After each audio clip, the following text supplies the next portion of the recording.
तो देखो, हमने हमने रेजिडेंशियल स्टेटस निकालना सीख लिया, कंडीशन देख ली। दूसरा, हमने कुछ हद तक इनकम निकालना सीखा है। अब केवल जो क्वेश्चन है वो इस तरह से है,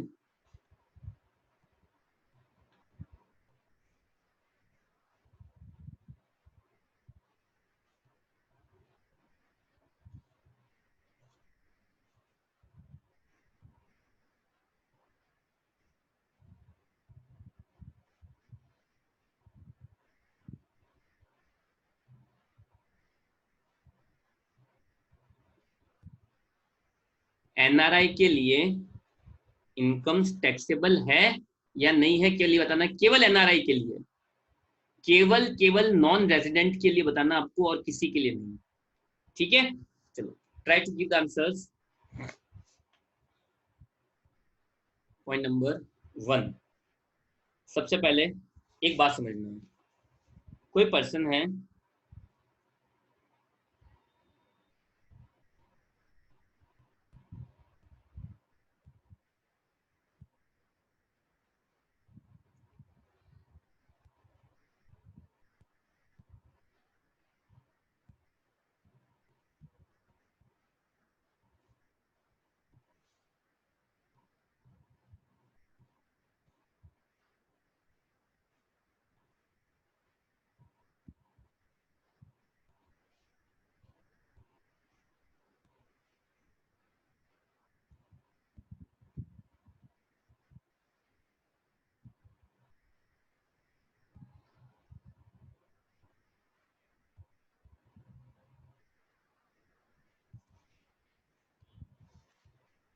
चलो इस क्वेश्चन का आंसर दो।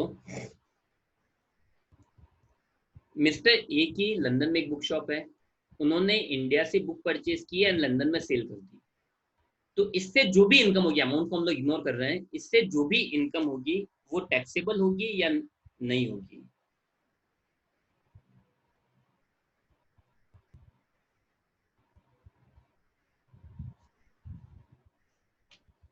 टैक्सेबल और नॉट?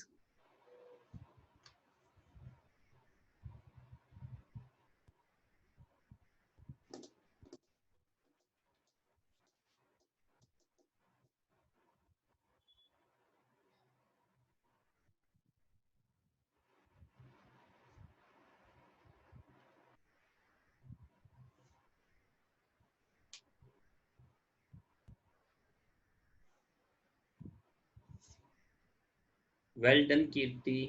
Anyone else?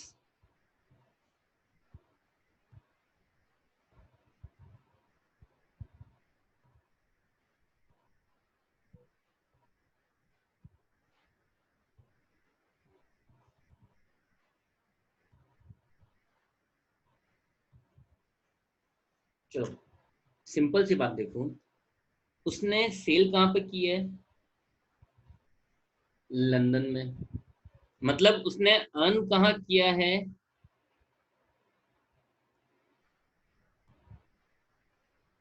लंदन में।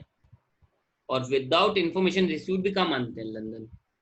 तो अर्न भी आउट ऑफ इंडिया है, लर्न और रिसीव्ड भी कहाँ पे है? Out of India. तो टैक्सेबल नहीं होगी। आई बात समझ में? तो एक चीज क्या क्लियर हुई, आपके परचेज करने से कुछ नहीं होता है, आपने जहां पे सेल की है वहीं पे, आपने जहां सेल की है वहीं पे वो इनकम अर्न मानी जाती है। अगर आपने सेल कहीं और की होती तो कहीं और उसको क्या बोलते, टैक्सेबल मानते हैं। इस तरह से आई बात समझ में? क्लियर है?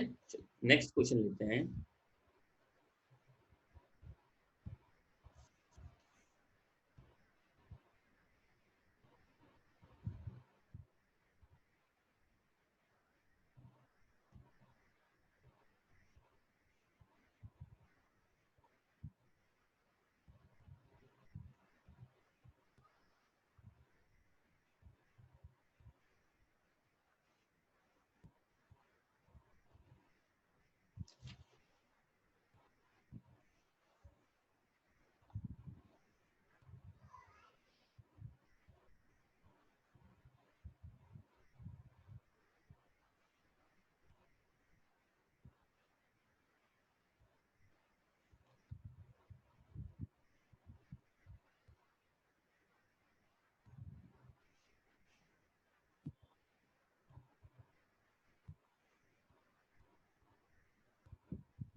मिस्टर बी लंदन के एक बिजनेसमैन हैं, उन्होंने अमेजोन के थ्रू इंडिया में कॉस्मेटिक आइटम सेल किए।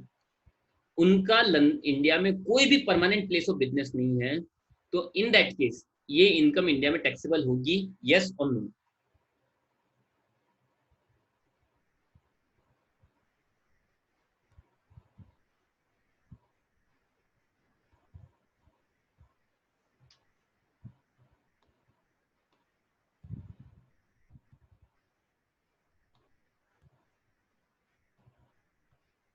बिल्कुल क्लियर था, लास्ट वाले पॉइंट के हिसाब से ये पॉइंट क्लियर है कि कोई इंडिया से खरीद के बाहर बेच रहा है तो बाहर टैक्सेबल होगी। इंडिया में सेल कर रहा है, चाहे किसी के भी थ्रू इंडिया में अगर वो सेल कर रहा है, कहाँ पे? इंडिया में अगर सेल कर रहा है तो अर्न कहाँ मानी जाएगी? इंडिया में।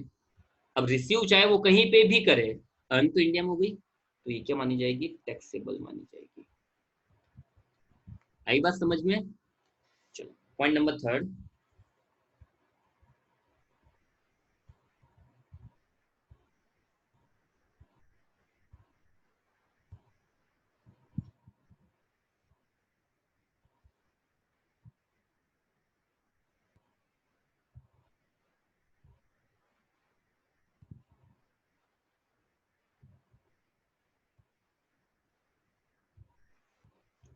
हम लोगों ने पहले ये अज्यूम कर लिया है कि ये सारे नॉन रेजिडेंट है। देखो, मैं पहले क्लियर कर रहा हूँ, बार बार इस चीज को क्लियर नहीं करूंगा। हमारे लिए हमारे लिए नॉन रेजिडेंट ही है, ठीक है? हम लोग नॉन रेजिडेंट को ही मान के, मतलब मिस्टर ए, मिस्टर बी या मिस्टर सी जो भी है, सारे नॉन रेजिडेंट है, ये मान के ही सॉल्व कर रहे हैं। तो इसका पूरा ध्यान रखना।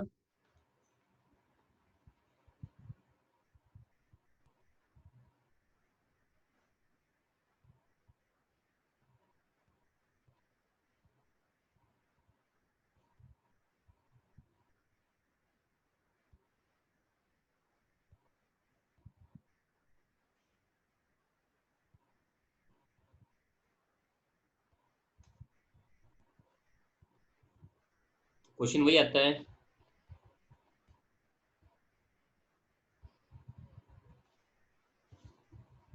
जल्दी से बताओ।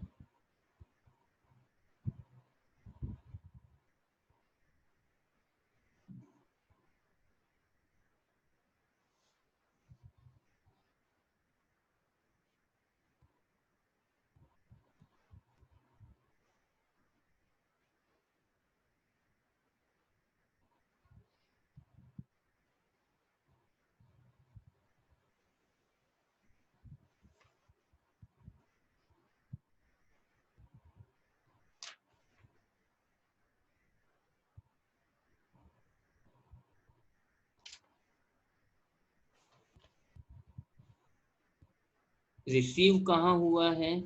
रिसीव हुआ है जयपुर, और मेरे हिसाब से जयपुर इंडिया में ही है। तो in that case received India में, अर्न और रिसीव्ड दोनों में से एक चीज होती है।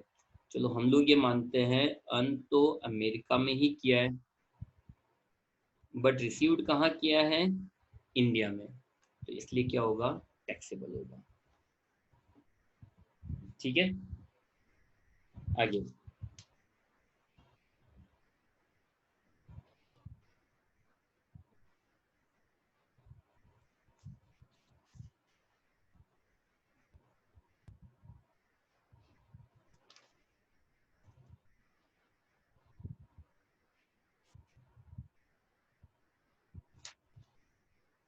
Last point.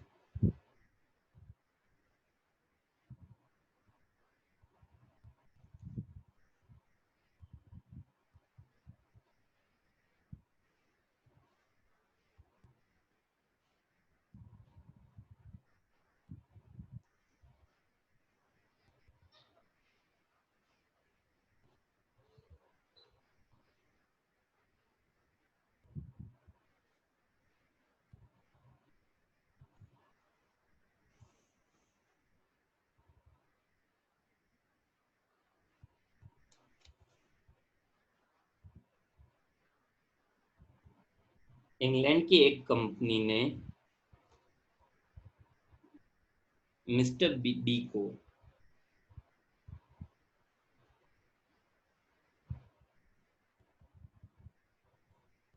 Delhi high court में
चलो क्वेश्चन थोड़ा सा क्या बहुत बड़ा लेंथी हो गया, एक तरह से ऐसे ही लग रहा है, ठीक है, निबंध लिख दिया हो जैसे, पर फिर भी आप लोगों को आंसर तो देना ही होगा। समझना बात को, सुनना पहले। इंग्लैंड की एक कंपनी ने मिस्टर डी को दिल्ली हाई कोर्ट में केस लड़ने के लिए अपॉइंट किया।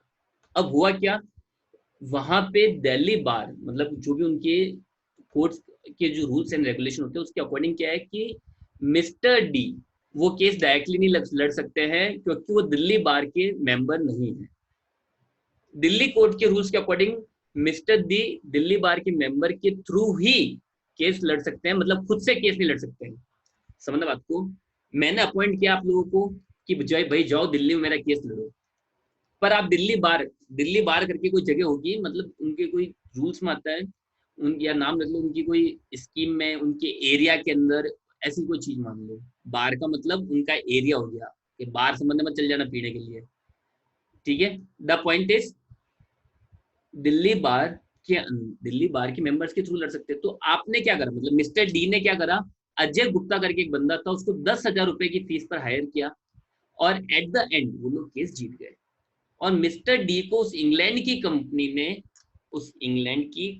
ने 25,000 पाउंड दिए।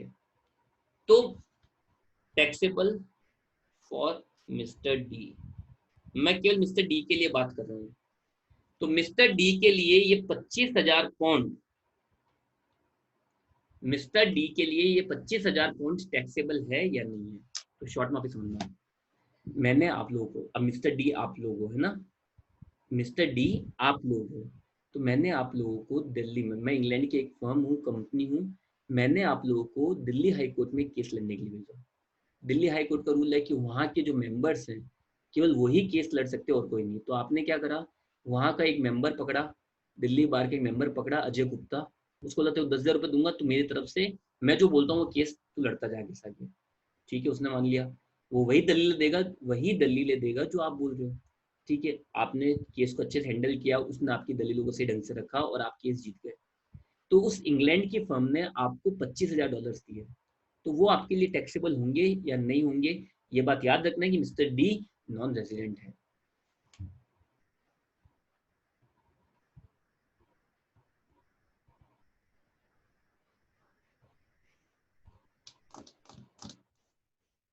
क्विकली, यस और नो।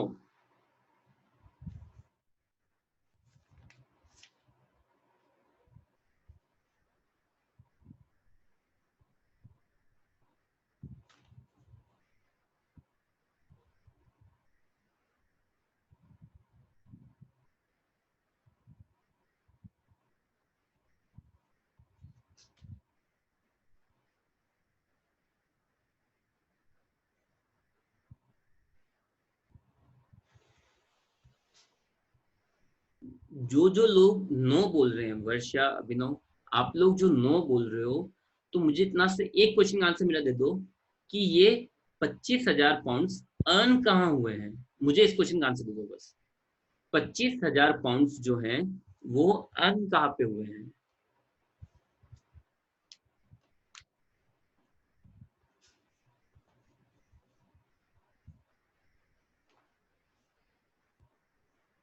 जो £25,000 है वो अर्न कहाँ हुए हैं, पहले इसका बस इसका आंसर दे दो और कुछ नहीं।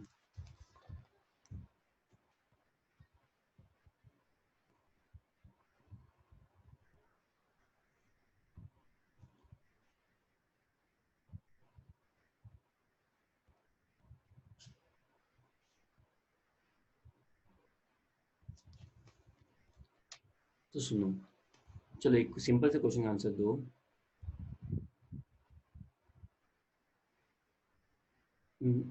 मेरे भाई सुनो, मेरी बात समझो, एक सिंपल सा लॉजिक समझना। सिंपल सा लॉजिक है ना। मिस्टर डी ने केस कहाँ लड़ा? मिस्टर डी ने केस कहाँ लड़ा?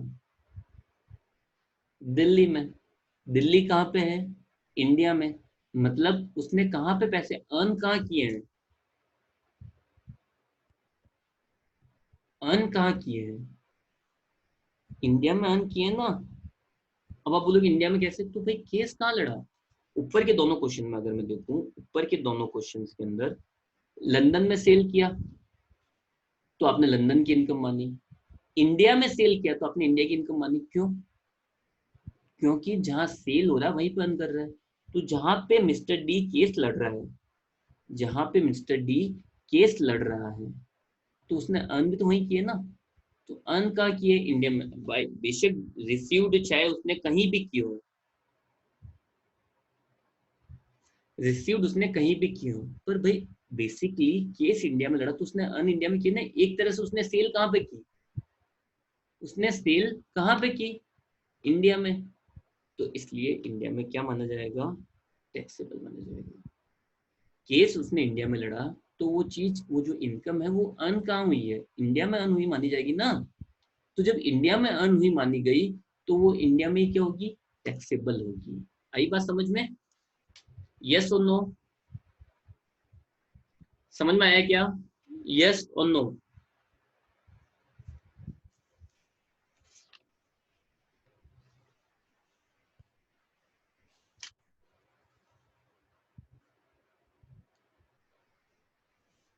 थोड़ा थोड़ा क्या धीरज, सिंपल देखो ना भाई यार।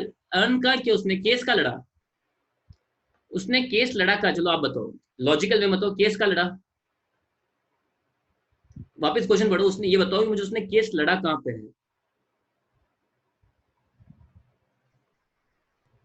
दिल्ली, इंडिया में। मतलब वो चीज कमाई कहाँ पे उसने, अर्न कहाँ हुए वो पैसे? अर्न, अर्न का मतलब क्या होता है? कहाँ पे काम किया गया? उसने अर्न कहाँ किए? जब केस इंडिया में लड़ा तो इसका मतलब अर्न भी इंडिया में। तो हम, धीरज फिर तो सिंपल सा रूल है ना यार, अर्न और रिसीव दोनों में से एक चीज इंडिया में है। तो अर्न इंडिया में है तो इंडिया में टैक्सेबल हुए नहीं हुए? जब कोई चीज अर्न इंडिया में है, हम तो दो चीज चेक करते हैं, अर्न और रिसीव। अर्न इंडिया में है तो टैक्सेबल कहाँ होगा?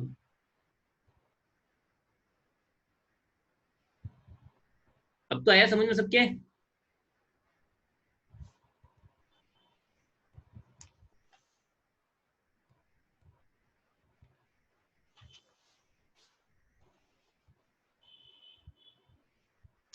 अभिनव, वर्षा, सबके समझ में आया क्या? आगे बढ़े।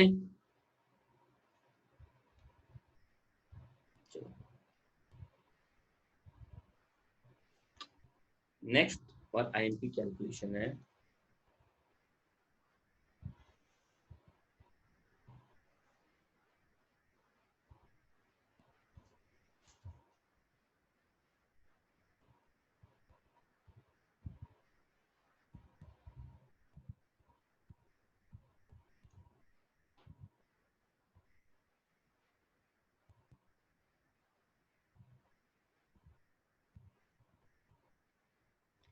टैक्सेबिलिटी। अब टैक्सेबिलिटी क्या होगी, ये सबसे ज्यादा जरूरी चीज है समझने के लिए। तो सबसे पहली लाइन समझना। मैं एक बहुत सही लाइन बोल रहा हूँ, वो लाइन याद रखना लास्ट तक। आपके एनआरआई में कहीं कोई प्रॉब्लम नहीं आएगी। एनआरआई के अंदर कहीं भी कोई प्रॉब्लम नहीं आएगी अगर आप ये लाइंस याद रखते हो तो। ठीक है, तो देखो, एक कॉम्बो बनता है।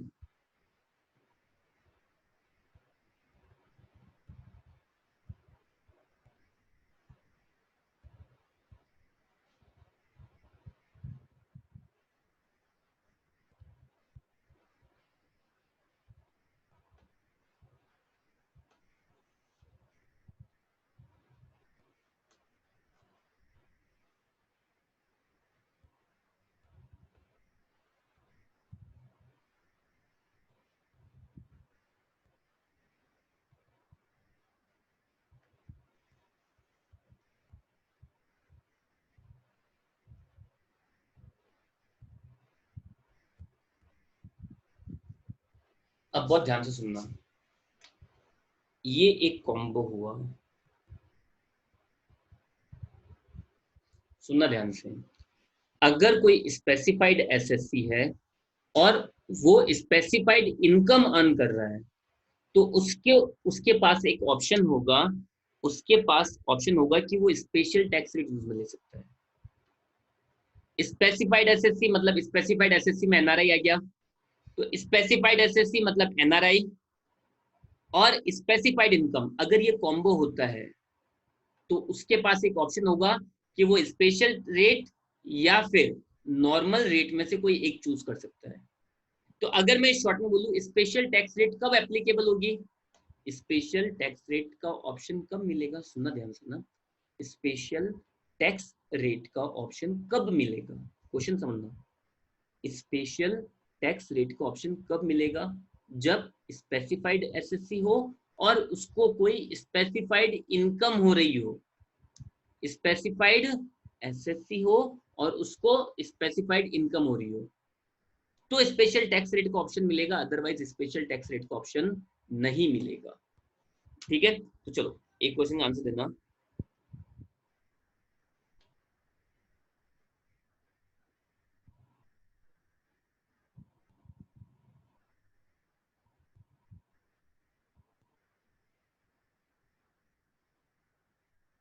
नॉर्मल एसएससी है और स्पेसिफाइड इनकम है, तो क्या उसके पास स्पेशल रेट का ऑप्शन मिलेगा क्या? क्या उसको स्पेशल रेट का ऑप्शन मिलेगा क्या?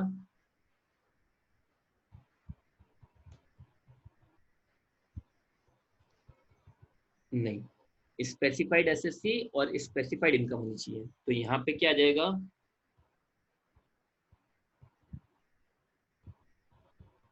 Normal tax rate. Okay,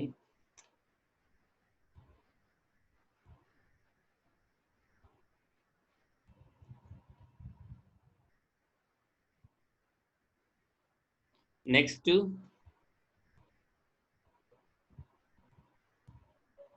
specified SSC है बट नॉर्मल इनकम है, तब भी क्या रूल रहेगा?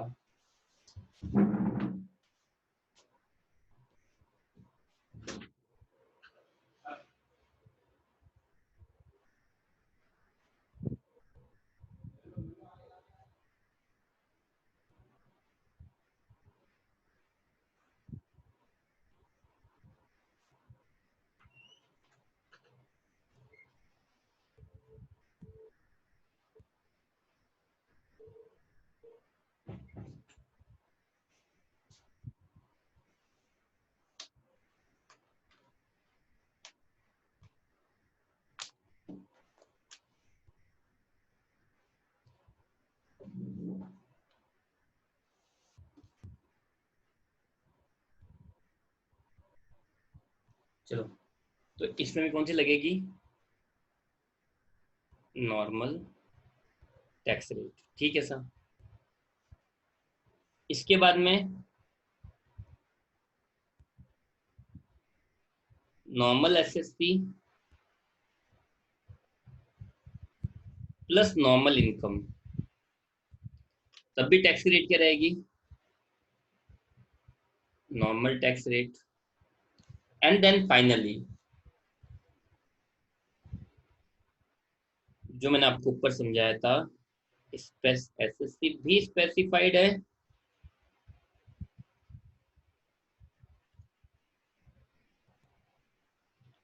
तो अब टैक्स रेट कौन सी लगेगी?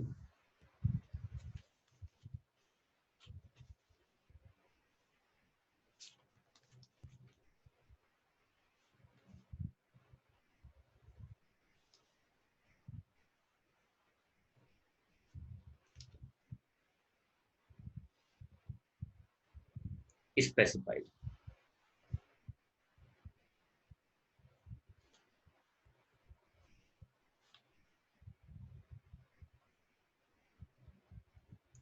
ओके, चलो, तो स्पेसिफाइड एसएससी तो पता चल गया आप लोगों को। स्पेसिफाइड एसएससी का मतलब तो बता ही दिया कि स्पेसिफाइड एसएससी कौन है? एनआरआई। अब बात कर लेते हैं स्पेसिफाइड इनकम की।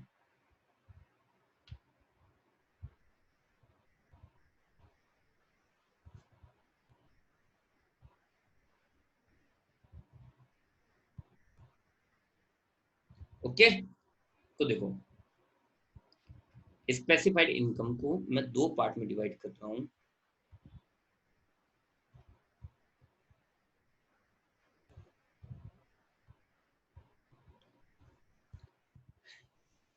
ठीक है, या फिर समझना, स्पेसिफाइड इनकम होती कौन सी है?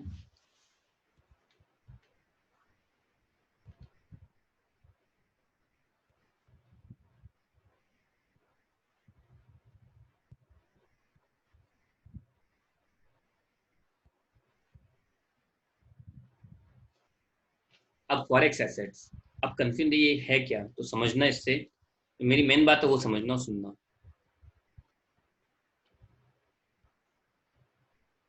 फॉरेक्स एसेट से केवल दो तरह की इनकम होती है।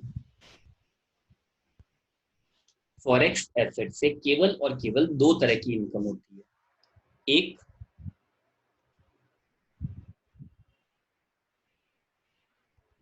इन्वेस्टमेंट इनकम और दूसरा लॉन्ग टर्म कैपिटल गेन। तो पहली बात समझ लेना मेरी, मैंने यहाँ पे स्पेसिफाइड इनकम के अंदर केवल लॉन्ग टर्म गेन रखा है, तो short term gain specified income नहीं है। अगर कोई स्पेसिफाइड इनकम नहीं है तो उस पर नॉर्मल टैक्स रेट लगेगी। चलो, तो मैंने पहले ये क्लियर कर दिया कि स्पेसिफाइड इनकम में केवल दो चीज आती है, एक इन्वेस्टमेंट की इनकम और दूसरा लॉन्ग टर्म कैपिटल गेन, वो भी किसका? फॉरेक्स एसेट्स का। अब सबके दिमाग में आ रहा फॉरेक्स एसेट्स क्या है, ये सब आपको पता है। नाम चेंज करने से आपको कंफ्यूज होने की जरूरत नहीं है। आपको अच्छे से पता है फॉरेक्स एसेट्स कौन से, अभी मैं नाम लिखूंगा आपको एकदम से याद आ जाएगा, हाँ ये सारे फॉरेक्स एसेट्स। बुक में जो लैंग्वेज लिखी हुई है मैंने वो लैंग्वेज फॉलो की है और कुछ नहीं। तो income out of forex assets are treated as specified income. Forex asset से दो तरह की इनकम हो सकती है, इन्वेस्टमेंट इनकम और लॉन्ग टर्म कैपिटल गेन। ठीक है, अब इन्वेस्टमेंट इनकम और लॉन्ग टर्म कैपिटल गेन क्या क्या होंगे, तो मैं यहाँ से उस चीज को एक ब्लॉक से समझाते जा रहा हूँ।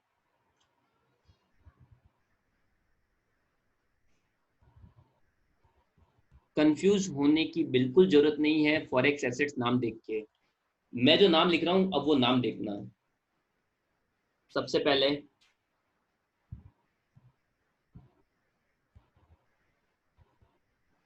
Shares of Indian company listed और अनलिस्टेड, ये हो गई आपकी पहली फॉरेक्स एसेट। ये जो चल रही है वो सारी फॉरेक्स एसेट्स है ना? क्या आपको पता नहीं था शेयर्स, शेयर जैसी कोई एसेट होती है? पता था, इसमें कौन सी बड़ी बात है। चलो अब मुझे बताओ, शेयर्स के थ्रू इन्वेस्टमेंट इनकम कौन सी होगी? शेयर्स के थ्रू इन्वेस्टमेंट इनकम कौन सी होगी? अगर, अब क्वेश्चन आप ढंग से समझना ना, क्वेश्चन की लैंग्वेज को समझो, आपके ऑटोमेटिक सॉल्व है। अगर आप किसी इंडियन कंपनी के शेयर खरीदते हो तो आपको क्या मिलेगा? अगर आप किसी इंडियन कंपनी के शेयर खरीदते हो तो आपको क्या मिलेगा, बताओ।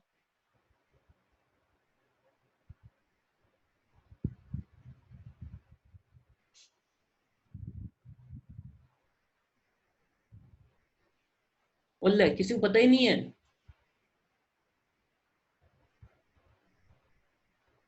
Anyone else?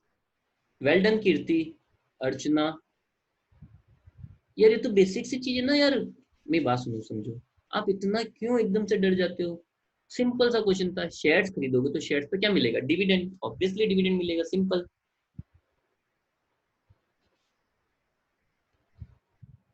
तो इस पे क्या मिलेगा? डिविडेंड, जो जनरली एग्जेम्प्ट होता है। तो जनरली क्या होता है? एग्जेम्प्ट, है ना? समझ लो बात को। इंडियन कंपनी का डिविडेंड क्या होता है? एग्जेम्प्ट। ये अपन स्टार्टिंग समझा 10 लाख रुपए तक। ठीक है, चलो मैं एग्जाम नहीं लिखता हूँ, यहाँ पे डिविडेंड लिख देते हैं। Okay done. और और लॉन्ग टर्म कैपिटल गेन कब होगा? इंडियन कंपनी के शेयर्स से लॉन्ग टर्म कैपिटल गेन कब होगा?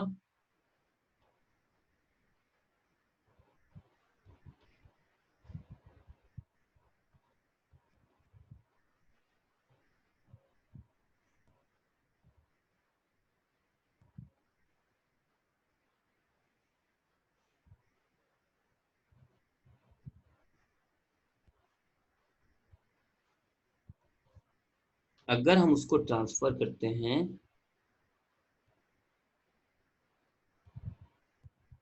ट्रांसफर आफ्टर 12 और 24 मंथ्स। मतलब उसको अगर मैं ट्रांसफर ट्रांसफर दूँ, उसका मतलब क्या होता है? सेल। तो अगर मैं उसको सेल कर देता हूँ 12 महीने या 24 महीने, 12 किसके लिए? लिस्टेड के लिए। 24 किसके लिए? अनलिस्टेड के लिए।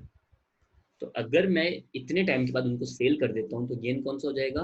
Long term capital gain. आई बात समझ में? तो पहली जो फॉरेक्स एसेट्स थी, उससे आपको इनकम लेना समझ में आया? यस और no?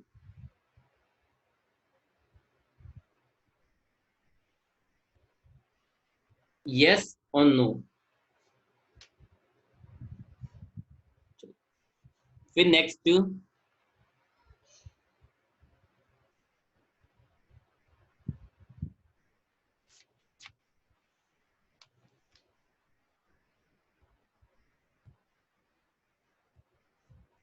Debenture of Indian company. अब बताओ डिबेंचर से अगर आप डिबेंचर खरीदते हो किसी कंपनी के, अगर आप लोग डिबेंचर खरीदते हो तो आपको क्या मिलेगा?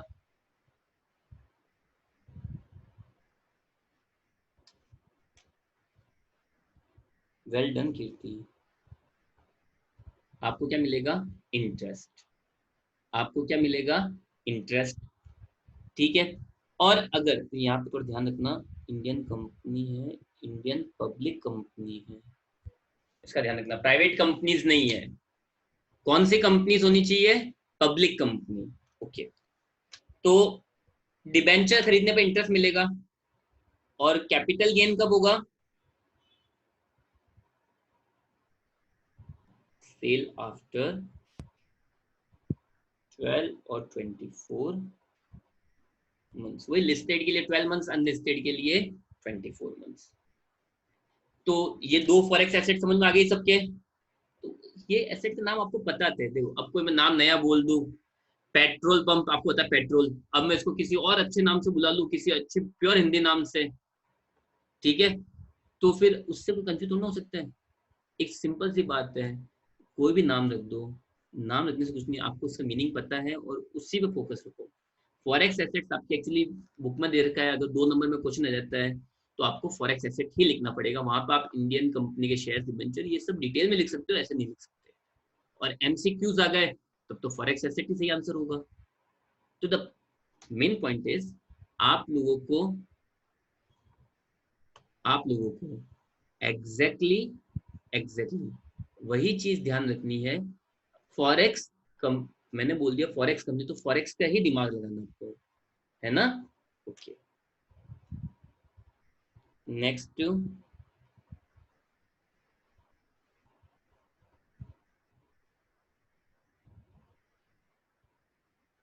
Deposit in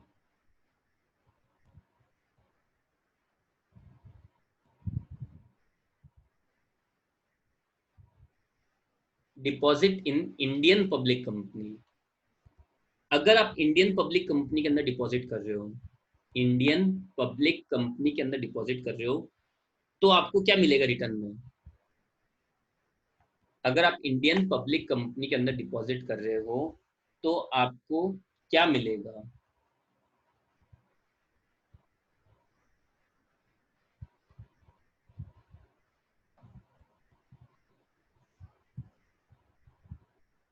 obviously interest. Interest.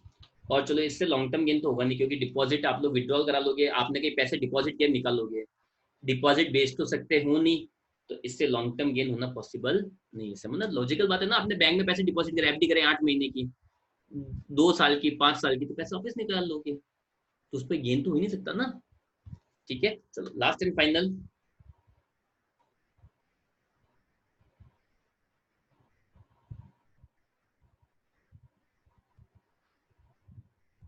Central government securities. Central government की कोई सिक्योरिटीज है, सेंट्रल गवर्नमेंट की कोई भी सिक्योरिटीज है, तो उससे जो गेन होगा वो भी कौन सा होगा? सॉरी, उससे आपको क्या मिलेगा? ऑब्वियसली सिक्योरिटीज है,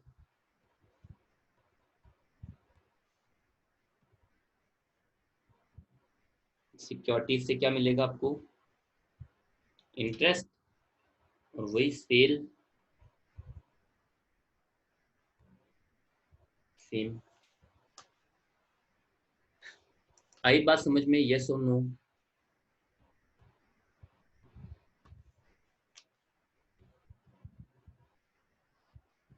चलो नेक्स्ट, हमने दो चीज समझे, 3 वर्ड थे, यहाँ मैंने 3 वर्ड यूज में लिए। Specified SSC, NRI, specified income, ठीक है, स्पेशल टैक्स रेट क्या है?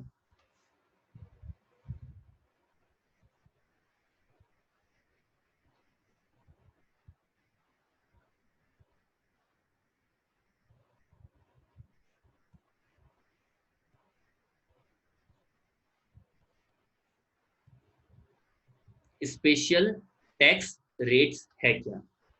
तो भाई सिंपल सा लॉजिक है, स्पेशल टैक्स रेट और कुछ नहीं है। पहला,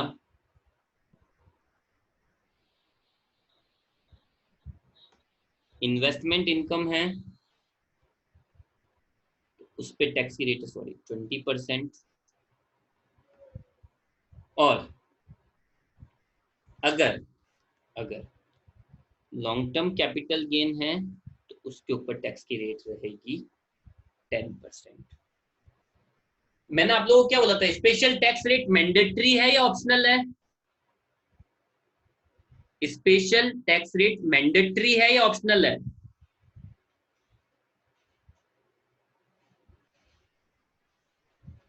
ऑप्शनल है। मतलब वो चाहे तो नॉर्मल टैक्स रेट भी यूज में ले सकता है, अगर जो स्पेसिफाइड पर्सन है उसके पास ऑप्शन है कि वो चाहे तो नॉर्मल टैक्स रेट भी यूज में ले सकता है, और अगर वो चाहे तो स्पेसिफाइड या स्पेशल टैक्स रेट भी यूज में ले सकता है। यहां तक किसी को कंफ्यूजन हो तो बोल दो, यहां तक किसी को कोई कंफ्यूजन हो तो बोल दो।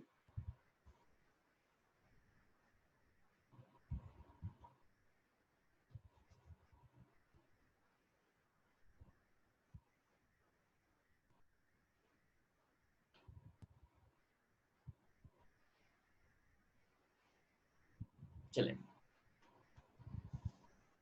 तो एक बात समझना, एक बात समझना,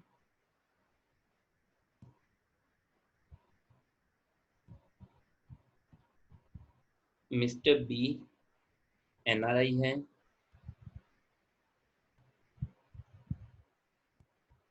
इन्वेस्टमेंट इनकम है ₹10 लाख, ठीक है।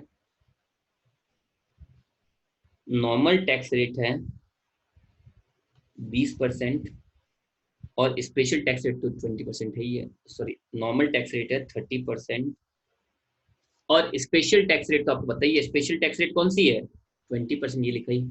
चलो, तो यहाँ पे मिस्टर बी को कौन सा ऑप्शन यूज में लेना चाहिए, नॉर्मल या स्पेशल टैक्स रेट?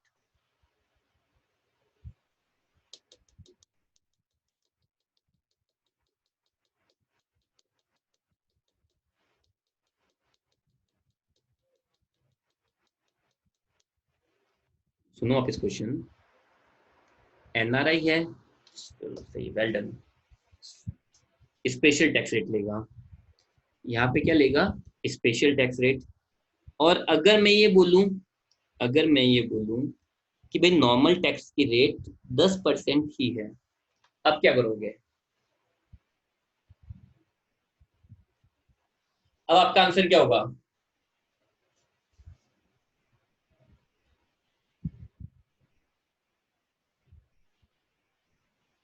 जो बेनिफिशियल है हम लोग वही उठाएंगे। चलो, बिल्कुल सही बात बताइए आपने, बिल्कुल सही बोला है। चलो, एक और क्वेश्चन का आंसर देना, एक क्वेश्चन का आंसर और देना।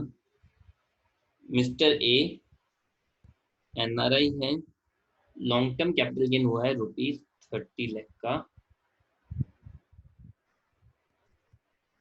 जिसपे नॉर्मल टैक्स रेट है 20%। नॉर्मल टैक्स रेट कितनी है? 20%। चलो, अब आंसर करो, अब आंसर करो।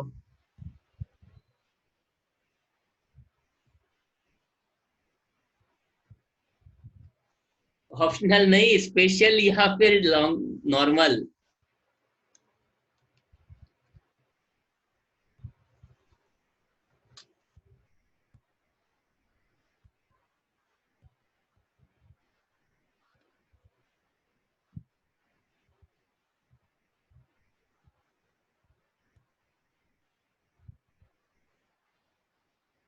चलो, अगर आप लोग स्पेशल टैक्स रेट का ऑप्शन लेते हो, ऑप्शनल समझ में आएगा सबको, अब सबके दिमाग में है कि भाई जहाँ टैक्स की रेट कम होगी हम लोग वहां पे चलेंगे, अगर नॉर्मल में कम है तो नॉर्मल वाला लेंगे, और स्पेशल में कम है तो कौन सा लेंगे, स्पेशल वाला। पर अगर आपको कोई स्पेशल टैक्स रेट दी गई है तो उसके साथ कुछ कंडीशंस भी है, ठीक है। तो नेक्स्ट हेडिंग है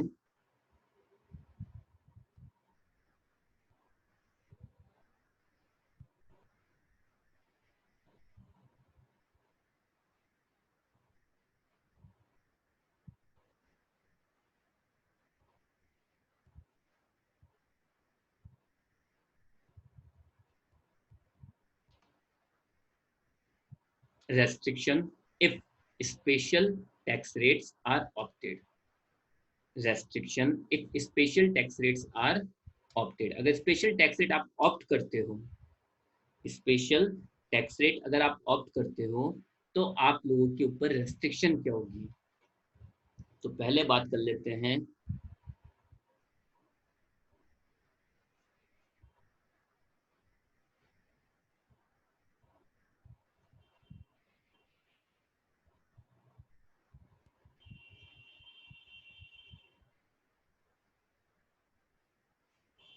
इन्वेस्टमेंट इनकम, पहले बात कर लेते हैं इन्वेस्टमेंट इनकम की।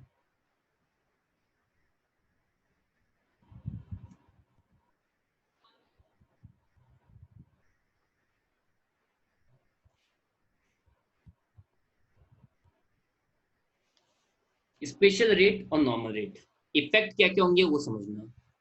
अगर आप स्पेशल रेट ऑप्ट करते हो, अगर आप स्पेशल रेट ऑप्ट करते हो, तो सबसे पहला,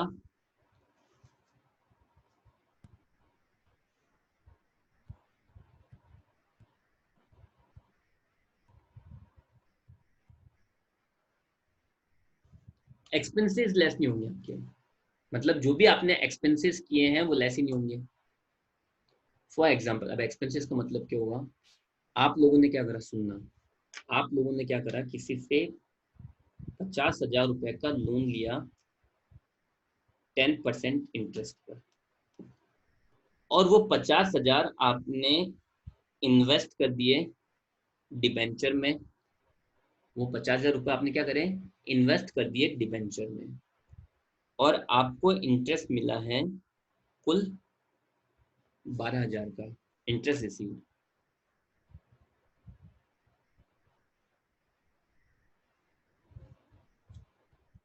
तो आपने 50,000 के लोन पे इंटरेस्ट पे भी तो किया होगा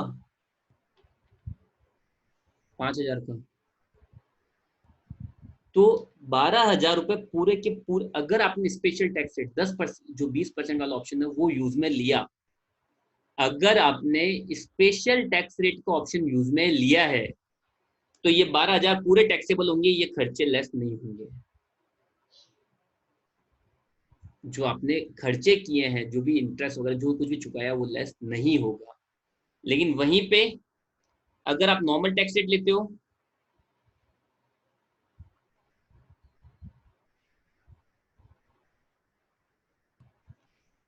एक्सपेंसेस लेस होंगे। आई बात समझ में, यस और नो? नेक्स्ट, नेक्स्ट, दूसरा,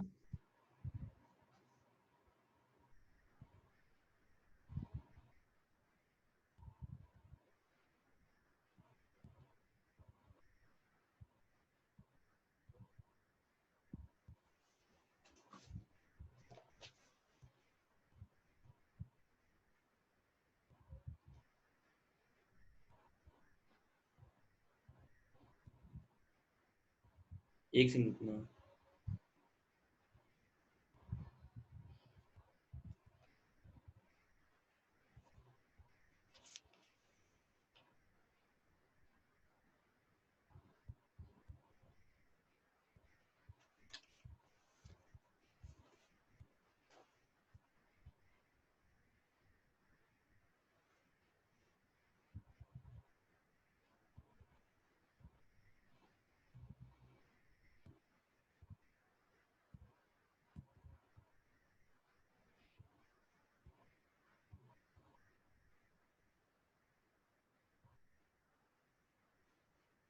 चैप्टर 6A की डिडक्शन, चैप्टर 6A। अब चैप्टर 6A तो भाई किसी को याद ही नहीं होगा। इसका मतलब जो हम लोग डिडक्शन नहीं लिखते थे, अगर कच्चा पक्का आपको याद हो, डिडक्शन में section 80C, 80D, 80E, 80G, वो सारी डिडक्शन भी नहीं मिलेगी अगर आप स्पेशल टैक्स रेट ऑप्ट करते हो तो। और इस तरफ क्या हो जाएगा, मिलेगी। सिंपल। और फाइनली,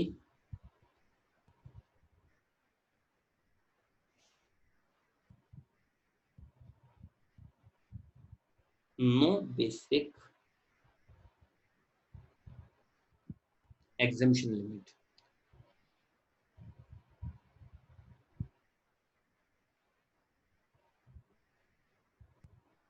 जो 2.5 लाख की होती है ना लिमिट, 0 से 2.5 लाख, 2.5 लाख से 5 लाख, 5 लाख से 10 लाख, ऐसी कोई आपको एग्जम्पशन लिमिट नहीं मिलेगी, मतलब सीधे टैक्स लग जाएगा। फॉर एग्जाम्पल, आपके इंटरेस्ट की इनकम हुई 2 लाख की, तो अगर आप स्पेशल रेट ऑप्ट करते हो तो डायरेक्ट टैक्स लगेगा, और अगर आप नॉर्मल टैक्स रेट ऑप्ट करते हो तो नियम है ना, 2.5 लाख तो कोई टैक्स नहीं लगता है, 0 से 2.5 लाख तो कोई टैक्स नहीं लगता है। तो इसीलिए यहाँ पे एक वर्ड बोला गया है ऑप्शनल, जहां आपको ज्यादा बेनिफिट दिखता है। सुनो, ये हमने उन, जो आपके स्पेशल रेट्स ऑप्ट करने के साइड इफेक्ट्स हैं वो बोल सकते हैं, जो आपको लॉसेस हैं वो बता सकते हैं। पर अगर इन लॉसेस के बावजूद भी आपको ये रेट सही लग रही है, तो आप ये रेट यूज में लो।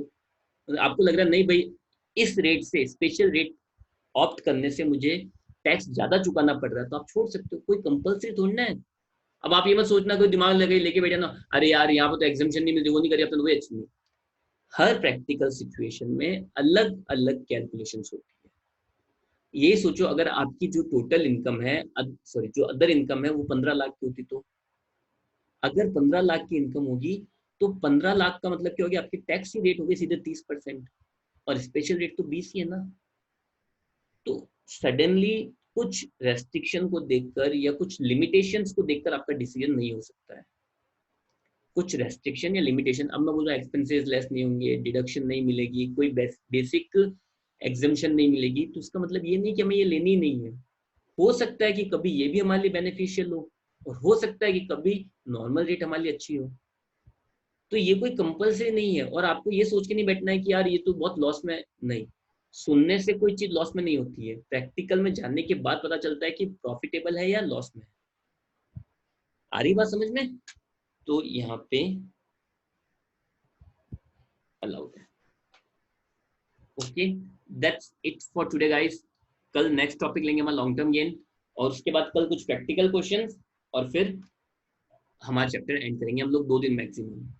तब तक के लिए take care, stay at home, और यूट्यूब चैनल को सब्सक्राइब करो। मैं सारी वीडियोस आजकल मैं सारी वीडियोस यूट्यूब पे डालूंगा, ये श्योर है। ठीक है, तो प्लीज यूट्यूब चैनल को सब्सक्राइब करो, और अपने फ्रेंड्स वगैरह इन सबको सजेस्ट करो सब्सक्राइब करने के लिए। तब तक के लिए बाय।